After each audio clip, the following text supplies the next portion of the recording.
On se prépare pour le combat, parce que vous savez, des dramas, il n'y en a pas que sur YouTube, hein. Il y en a aussi en politique. Aujourd'hui, on va parler du fameux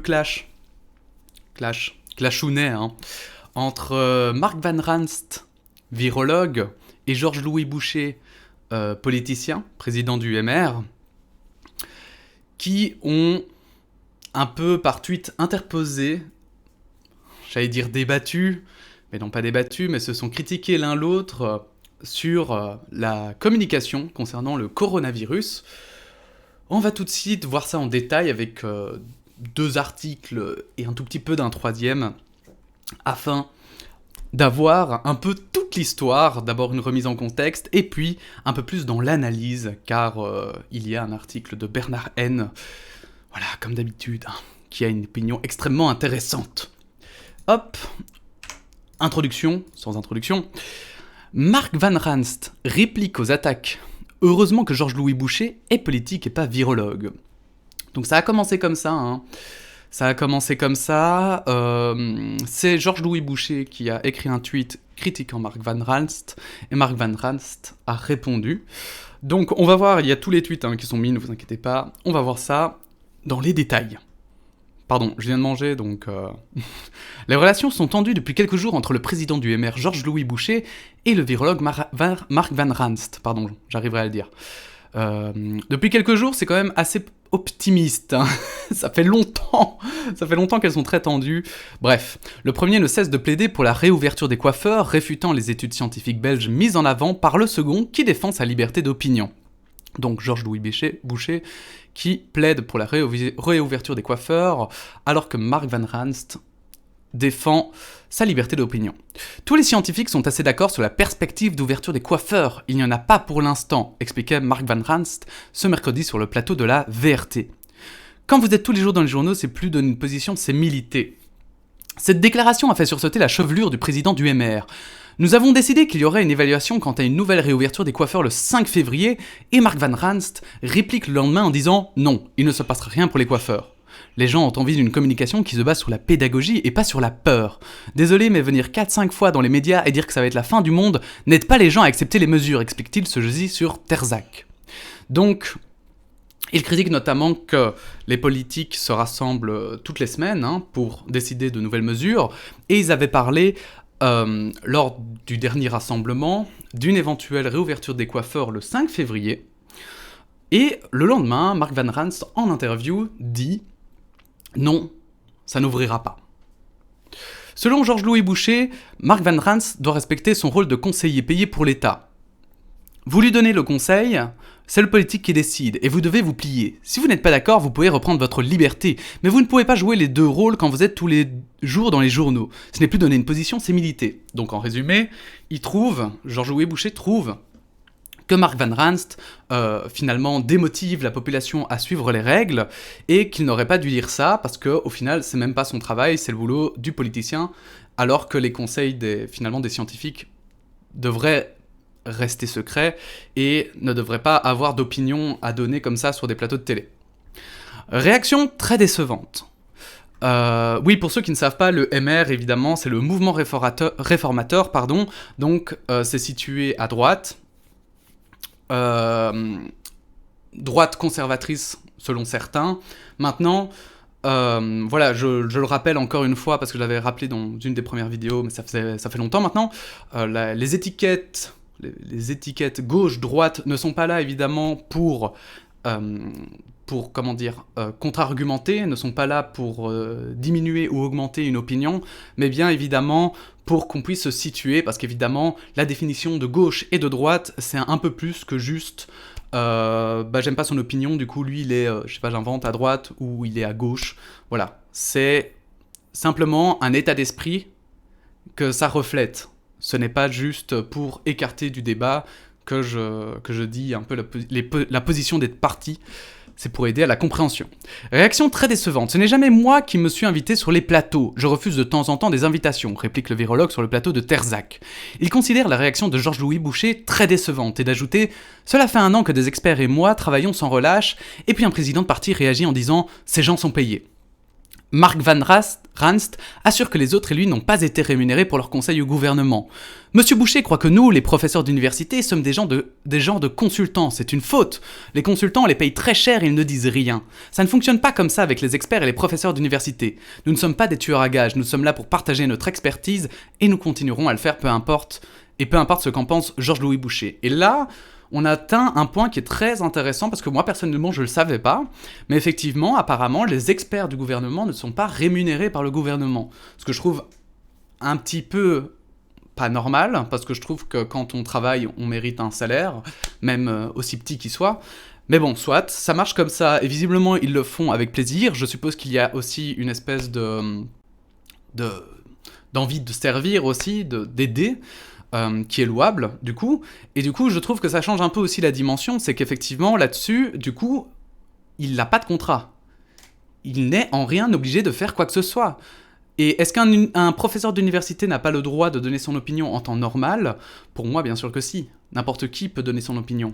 Même moi, si je veux, je donne mon opinion. Je peux dire, bah demain, je trouve qu'on devrait durcir les mesures. Mais bon, moi, je suis... moi, je suis un péon, je suis un pécor comme ça, au milieu de nulle part, donc... mon avis, il vaut rien. Mais par contre, lui, c'est ça... Enfin, voilà, mais ça n'empêche pas, déjà, moi, de donner mon opinion. C'est à vous de choisir si vous l'écoutez ou non. Mais du coup, ici, là, on a affaire en plus à quelqu'un qui est dans son domaine, donc c'est normal aussi qu'il puisse... Enfin, qu'on lui donne du temps de parole. Je trouve. N'hésitez pas à donner votre propre opinion aussi en commentaire, évidemment. Statistiques inamies remises en doute. Sur Twitter, Georges-Louis Boucher remet en doute les rapports qui prouvent que les coiffeurs sont des vecteurs de la contamination auxquels font référence les scientifiques comme Mark Van Ranst. On nous a parlé des chiffres de l'INAMI, mais pas d'une étude américaine ou norvégienne. Donc, on a le tweet de Georges-Louis Boucher, je vais vous le mettre bien. Déclarer cela sans aucune étude précise. Par exemple... quel est le taux moyen de contamination dans un salon de coiffure avec protocole ? Rappel, le savoir scientifique ne peut se développer sur Twitter ou à la TV et la décision politique relève des mandataires. Et c'est marrant, enfin moi quand je dis ce tweet, je trouve ça marrant parce que ça mélange deux choses. Il a raison quand il dit le savoir scientifique ne peut se développer sur Twitter ou à la TV. Ah merde, j'ai ouvert Twitter, pardon. Et la décision politique relève des mandataires, mais il mélange deux choses. Effectivement, le savoir scientifique ne peut se développer sur Twitter ou à la TV, mais la décision politique doit se baser sur le savoir scientifique. Mais,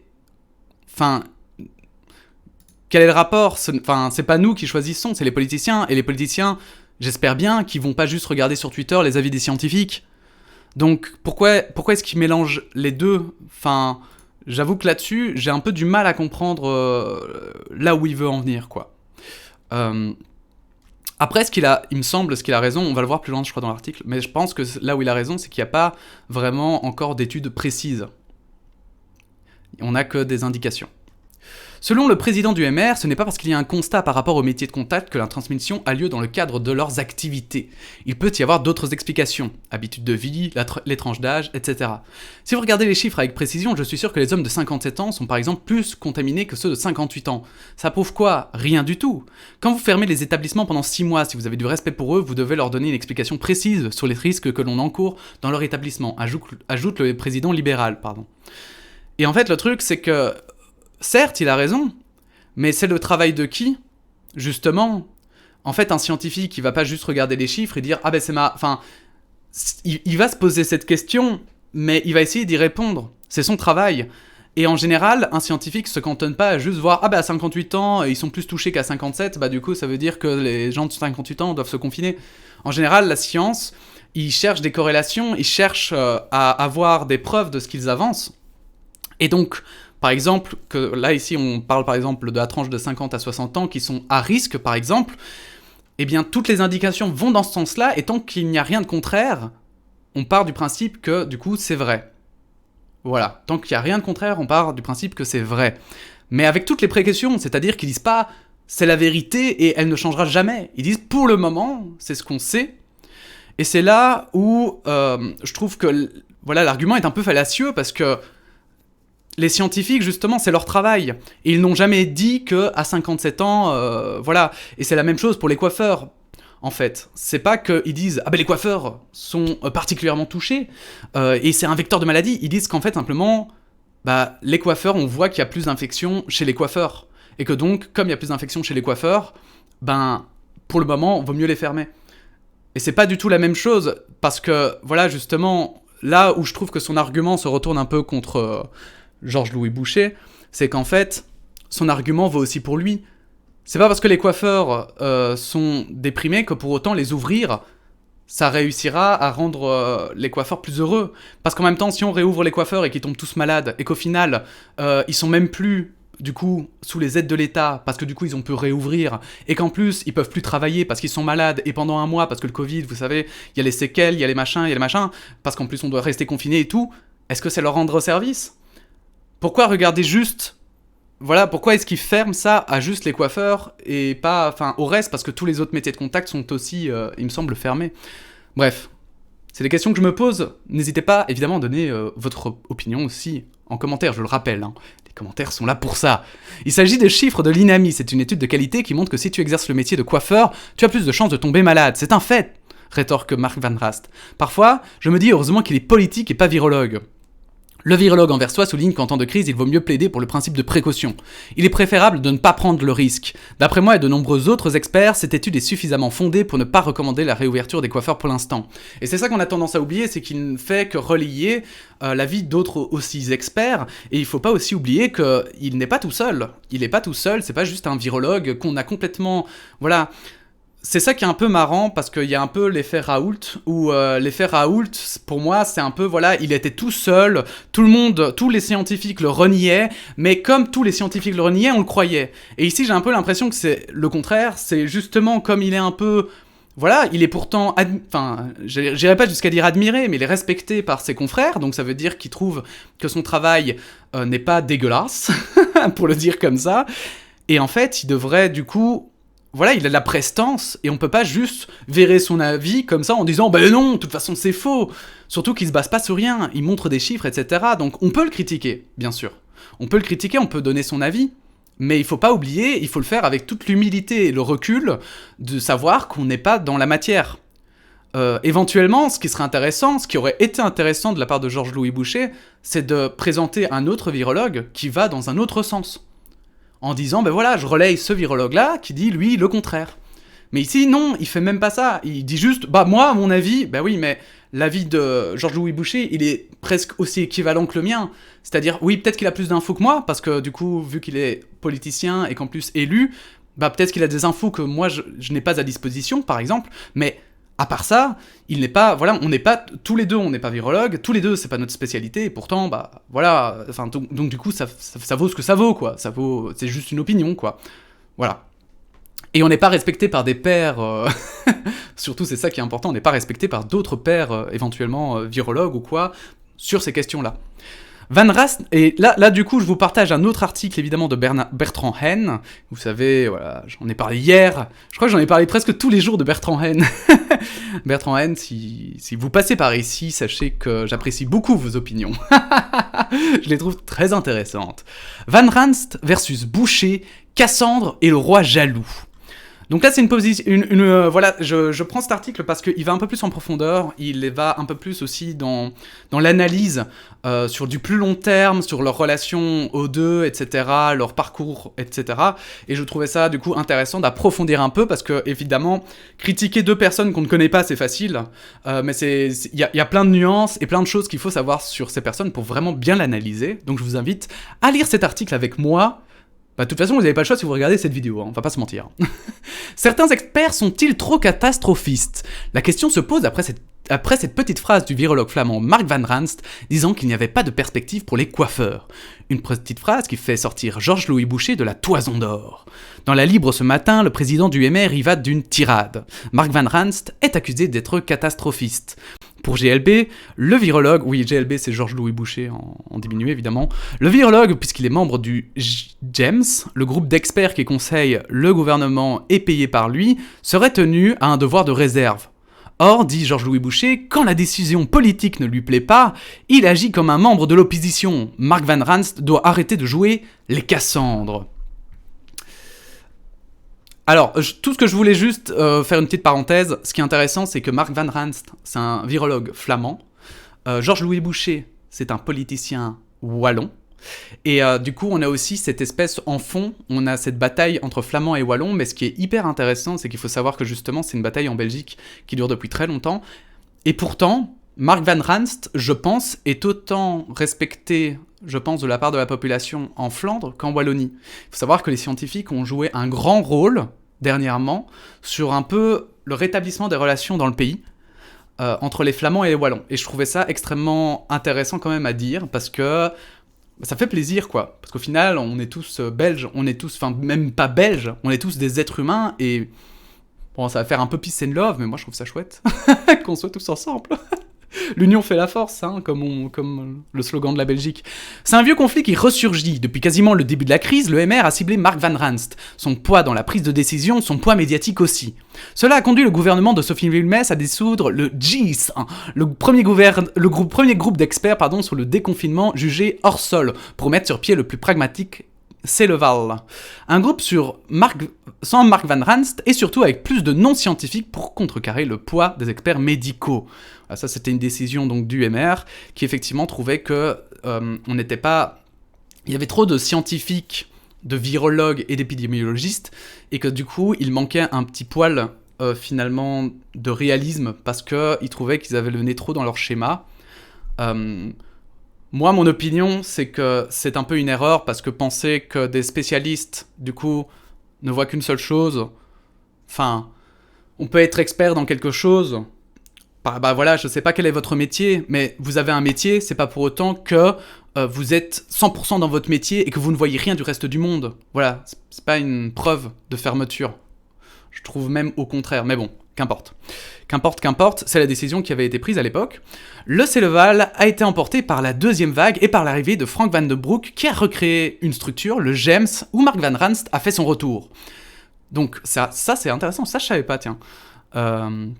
Donc effectivement, ils ont rechangé après, parce qu'entre-temps, on a constitué un gouvernement. Avant ça, on avait un gouvernement d'urgence dirigé par Sophie Wilmès, qui est donc MR, donc droite. Et maintenant, on a toujours, je ne sais plus de quel parti c'est CDNV, je pense, on a un Premier ministre CDNV, qui est donc aussi de droite, mais qui a décidé de changer effectivement la façon de fonctionner du groupe d'experts. Pour les maires, cibler Mark Van Ranst, c'est aussi cibler Frank Van den Broek et continuer une ligne de participe-opposition, entamée depuis quasiment le début de l'entrée en fonction du gouvernement de Croo. Rien de vraiment nouveau donc. Un vrai Cassandre ? Rien de nouveau du côté du MR, rien de nouveau non plus du côté de Mark Van Ranst. Depuis 1 an, il truste les plateaux TV où il n'hésite pas à se montrer très anxiogène. Cette attitude, certains de ses collègues experts la lui reprochent, sous le manteau. Certains politiques aussi, Georges-Louis Boucher est un des rares à le dire publiquement. Cela dit, prenons cette dernière intervention de Mark Van Ranst sur les métiers de contact. Elle a beau être abrupte, elle est fondée sur des faits. La réouverture était conditionnée. La décision du comité de concertation stipulait « si la situation épidémiologique continue à évoluer positivement ». Pour l'instant, ce n'est pas le cas. Mark Van Ranst a donc bel et bien joué les Cassandres. Juste, encore une parenthèse, parce qu'en fait, ce qui est intéressant, c'est qu'effectivement, certains de ses collègues experts le lui reprochent aussi. Donc, c'est aussi pour mettre... voilà, parce que souvent, les gens, ils pensent qu'il y a soit tout blanc, soit tout noir. Ce n'est pas du tout le cas. Effectivement, il est critiqué par certains experts et des politiques parce qu'ils trouvent qu'il est trop cash. Mais, est-ce que justement... Est-ce que c'est pas aussi juste le monde, en fait, Est-ce que c'est pas normal, en fait, c'est ça que je veux dire ? Parce qu'en même temps, des scientifiques, il y en a plein de personnalités différentes, il y en a qui sont introvertis, il y en a qui vont être cash comme lui, il y en a qui vont être méchants, il y en a qui vont être gentils, enfin, mais pas dans le sens manichéen, hein, mais plutôt dans le sens où il y en a qui vont être plutôt en mode ouais, bande de cons, arrêtez de faire ça, il y en a qui vont être en mode non, mais il faut être très doux, etc. Et donc, voilà, ok, on peut le lui reprocher, en attendant, c'est lui, pour le moment, qui est un peu le virologue qui s'est mis au devant de la scène, et peut-être que c'est aussi grâce à ça qu'il est au devant de la scène. C'est peut-être aussi parce qu'il respecte la population, et qu'il se dit, bah voilà, les gens sont pas aussi bêtes qu'on doit pas les prendre avec des pincettes, il faut rentrer dedans. Libre à chacun de penser que ce soit bien ou pas, mais voilà, si vous n'aimez pas sa façon de parler, je suis sûr qu'il y a d'autres experts qui parlent beaucoup plus doucement, gentiment, expliquent beaucoup mieux, et même sur Twitter, je veux dire. Et sur Twitter, il y a plein d'experts, c'est hyper intéressant. C'est trop cool pour ça, Twitter et les réseaux sociaux. Donc n'hésitez pas, voilà, si vous en connaissez d'ailleurs, n'hésitez pas à les mettre en commentaire, mais je pense que c'est juste une façon d'être et un caractère, et on peut pas reprocher à quelqu'un d'avoir un caractère, alors qu'en plus, enfin... Comment dire, on peut pas lui retirer son statut d'expert juste parce qu'il a mauvais caractère. C'est un peu le fameux Dr House, quoi. C'est pas parce que Dr House est un gros connard, tant qu'il fait rien d'illégal, c'est pas pour autant qu'il peut pas être médecin. Voilà. S'il est le meilleur du monde, ça va, quoi. En effet, il faut le rappeler, donc le syndrome a bien joué les Cassandres, en effet, il faut le rappeler, Cassandre avait toujours raison. Fils du roi Priam de Troie, elle a reçu d'Apollon le pouvoir de prédire l'avenir. Mais Apollon, est conduit par Cassandre, décide que ses prévisions, pourtant véridiques, ne seront jamais crues. Elle prédit donc que Troie sera prise par les Grecs, mais personne ne la croit. Elle prédit la mort du tombeur de Troie, le roi Agamemnon, qui voulut la prendre comme nouvelle épouse, et bien sûr, il ne l'a pas cru. Elle prédit même sa propre mort, assassinée par l'épouse jalouse du roi. Si on prend au mot Georges-Louis Boucher, si Mark Van Ranst joue les Cassandres, ça veut dire qu'il dit la vérité. Cela veut dire aussi qu'un roi ou qu'un dieu, un puissant jaloux de Cassandre, ne veut pas qu'on la croie. Et ça, je trouve que voilà, c'est ce que je disais quand ça se retourne contre lui, c'est que même son argumentaire avec Cassandre, ça se retourne contre lui, parce qu'effectivement, il dit donc que Mark Van Ranst dit la vérité, mais que des puissants ne veulent pas la croire. Pardon. Et donc le problème, il est là. Qui sont ces puissants ? C'est juste rejeter une image aux gens que, effectivement, les politiques sont les puissants qui refusent d'écouter le pauvre petit expert. Et ça non plus, c'est pas bon. Ça non plus, ça ne va pas. C'est pas une façon d'être et de réagir. Et je pense que même les experts ne veulent pas cette image. Ils ne sont pas des petits experts tout frileux et voilà. Non, ce sont juste des experts. Il faut être juste respecté pour leur statut, ils demandent pas qu'on les vénère, ils demandent pas qu'on les écrase non plus, ils veulent juste être, voilà, normal, humain quoi, merde. Bras de fer. Cette saillie contre Mark Van Ranst annonce en tout cas un bras de fer politique important autour des coiffeurs et des métiers de contact le 13 février, car le président du MR continue à contester le bien fondé des éléments scientifiques fondant la décision de fermeture. Toujours dans la Libre, il a cette phrase « La première chose qui me frappe, c'est l'absence d'études scientifiques sur la propagation du virus. Les études dont vous parlez sont juste des constats chiffrés. » Il est vrai que le GEMS n'a pas produit sur les métiers de contact une étude randomisée en double aveugle très qualitative. Mais il existe entre autres des données de l'ONSS qui montrent que les travailleurs des métiers de contact sont plus contaminés que les autres. Des données chiffrées, insuffisantes aux yeux du président du MR qui pose la question « Pourquoi ne pas avoir fait des études ?» Bonne question, mais d'ici 2 semaines, on n'en aura pas. On n'aura que des simples données chiffrées. Il faudra pourtant décider, et sans vouloir jouer les Cassandres, ce qui va se passer est simple. Ça c'est très bon, hein. Ça c'est très bon, j'aime bien ça, sans vouloir jouer les Cassandres. Il y a plein d'arguments pour ouvrir, il y en a d'autres pour fermer. Les différents gouvernements vont donc débattre de l'opportunité de rouvrir ou non, en vertu du principe de précaution, entouré d'une part d'incertitude. Voilà, et c'est pour ça que cet avis me semble beaucoup plus intéressant, c'est que des données existent. Mais c'est vrai, pourquoi on n'a pas lancé d'études ? Bordel de merde. Pourquoi on a attendu tout ce temps pour... C'est quoi ? C'est parce qu'en fait, on n'a pas envie de prendre de décisions difficiles ? On n'a pas envie de se dire, bah oui, peut-être que c'est vrai. Pourquoi ?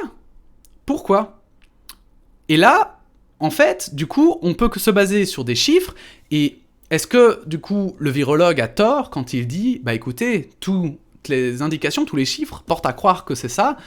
Donc on va le croire, parce que toutes les informations qu'on a en notre possession pour le moment, qui ne sont certes pas précises, nous montrent que c'est ça. Entre finalement des informations imprécises, mais qui vous disent que si vous le faites, ça va foirer, et pas d'informations du tout, et y aller comme ça au hasard, vous préférez quoi ? On va pas non plus, voilà, comme je le disais, c'est pas parce qu'on ouvre les coiffeurs qu'on va leur rendre service. Si à la fin, ça augmente le nombre de contaminations et qu'on doit revenir à un confinement généralisé, à une 3e vague, bah j'ai envie de voir la tête de Georges-Louis Boucher, pour le coup. Est-ce que à ce moment-là, il serait capable, lui, de dire « c'est une erreur, j'ai fait une erreur ».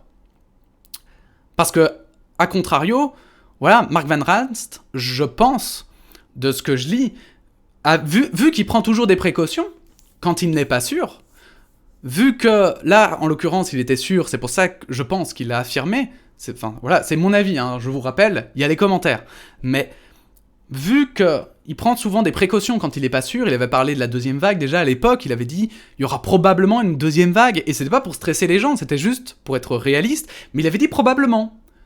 Et ça change tout. Parce que alors du coup, s'il n'y avait pas eu de deuxième vague, bah il aurait dit bah effectivement, il n'y a pas eu de deuxième vague, tant mieux, et je me suis trompé. Et c'est ça la différence entre un scientifique et on va dire, et peut-être plus généralement des personnes lambda comme moi, comme vous, comme voilà, c'est qu'effectivement un scientifique a cette habitude, cette posture de je ne sais pas. Et cette posture de je ne sais pas permet aussi parfois sans se sentir humilié, dire je pense que c'est ça, et quand c'est pas ça, dire bah en fait c'était pas ça et je me suis trompé. Mais est-ce que les politiciens ont cette posture aussi ? C'est là où je trouve que c'est un peu plus délicat. Pour se guider dans cette incertitude, ils peuvent faire deux choses, se baser autant que possible sur les données chiffrées et des faits, ou se baser sur les opinions de Georges-Louis Boucher. Cette phrase concluait très bien cet article. Et on va terminer avec ce tout petit article que j'ai vu à la fin et que je trouvais quand même important aussi. Vous inquiétez pas, ce sera pas très long. On va pas le lire en entier, il y a que 2 phrases que j'ai prises. Dans la boue du populisme, Emmanuel André réagit aux attaques de Georges-Louis Boucher. Voilà, je trouvais ça intéressant d'avoir quand même s'ils sont un peu tous les deux dans la même veine et dans les mêmes idéologies, d'avoir quand même l'avis d'un autre virologue. Et en l'occurrence, il dit ça, parce qu'au final, tout le reste est un résumé de ce que de ce qu'on vient de lire. À la fin, il dit ça. Emmanuel André a aussi répondu au libéral sur Twitter. Quand un président de parti attaque personnellement un scientifique parce que les faits qu'il expose ne lui plaisent pas, on retombe des siècles en arrière, quand la Terre n'avait pas le droit d'être ronde. Et on trébuche dans la boue du populisme. Alors bien sûr, je me permettrai pas d'accuser Georges-Louis Boucher de populiste, mais je trouvais que c'était intéressant car c'est quelque chose qu'on doit toujours faire attention. En effet, il ne faut pas virer les idées qui ne nous plaisent pas juste parce qu'elles ne nous plaisent pas. Il faut savoir aussi les voir et se dire, voilà, par exemple, moi, mon opinion personnelle, c'est qu'effectivement, à un moment donné, moi, je voulais qu'on reconfine. Je me disais, mais il faut reconfiner. Et puis, les experts disaient, non, c'est bon, on ne doit pas tout reconfiner. Les écoles doivent continuer, parce que sinon, on aura des casses... Enfin, voilà, socialement, ça va être terrible. Et au lieu de me dire, ah ben non, il faut reconfiner, j'en suis sûr, ces virologues disent n'importe quoi, ben non, je me suis dit, ben ok, d'accord, très bien, si des gens dans leur profession disent savoir, disent avoir une piste, ils savent probablement beaucoup mieux que moi, je peux savoir. Et je pense que ça, c'est toujours très important, c'est quel que soit même l'article, etc., justement, on doit avoir un esprit critique, on doit toujours se demander si ce qu'on nous dit est vrai ou faux. Mais c'est important aussi de savoir aussi se demander si ce qu'on pense est vrai ou faux. Et c'est là où on évite, en fait, au maximum de se tromper, parce que alors du coup, quand c'est faux, on peut aussi se l'admettre à soi-même et se dire, bon, bah effectivement, je me suis trompé, parce que mes informations, à ce moment-là, étaient tronquées, ou j'ai pas bien réfléchi, j'ai pas bien pensé, ou alors j'ai eu des mauvaises informations, et puis du coup, rebondir, simplement. Voilà, bon ben j'espère que ce petit avis, putain, 1/2 de vidéo, vous aura plu. N'hésitez pas évidemment à vous abonner si ce genre de vidéo vous plaît. N'hésitez pas j'allais dire vous sub, mais ça c'est la déformation professionnelle du streaming. N'hésitez pas évidemment à laisser en commentaire votre opinion. N'hésitez pas à mettre un pouce bleu ou un pouce rouge en fonction de ce que vous pensez de cette vidéo, bien entendu. Et puis on se dit bientôt, à bientôt, pour de nouvelles aventures, hein, tout simplement. À toutes!